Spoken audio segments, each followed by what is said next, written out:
Because there are some credible scientific teams who believe it might just be possible to add this new arrow to the quiver.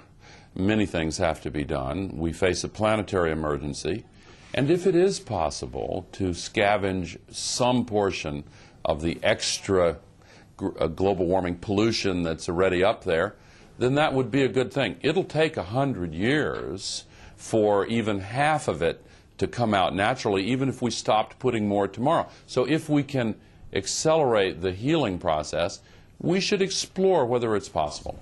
Do you expect, Sir Richard, to pay out this money? I see it's only for 5 years to start with. Well, it'll be the happiest cheque I've ever written if we can find somebody who can find an answer. And I very much hope that we will have to pay out the money. This will encourage teams to get together and try to win it. Is your work on the environment, Mr. Gore, is this really the most important work that you have done in your life and that you could imagine doing in your life?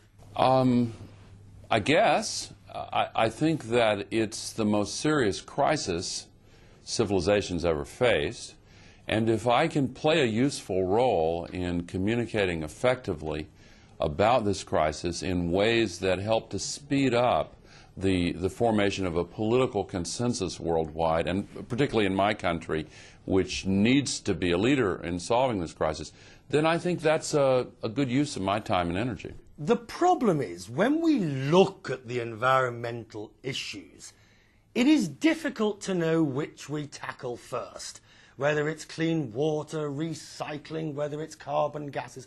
So how do you take your considerable influence and decide which it is that you're going to focus upon? Well, this one includes all of the others and is by far the most serious of the environmental challenges or any of the challenges facing civilization, because it affects the entire planet and it affects the future of civilization, whether there is a future for civilization. This is nothing in our history equips us to compare this to anything, because there's never been a challenge like this. And if we solve it, we're going to find solutions for all of these other environmental problems. The moment you say it affects the future of civilization, the enormity of the situation becomes too great, eyes glaze over, and people go back to business as usual. Maybe, maybe not. I think that's a danger, and equally dangerous is the problem of confronting people with the serious consequences of not solving it, because denial is also a psychological refuge that people seek. But we have to communicate clearly and trust in the best of human nature to come forward. If this was a world war looming in 2 years' time, then everybody would rally their troops and everybody would make sure that you dealt with the problem. The trouble is you've got some political leaders around the world who are not willing to rally the troops to deal with the problem. A final question. Are you more optimistic now, after the Intergovernmental Report and it's on the political agenda?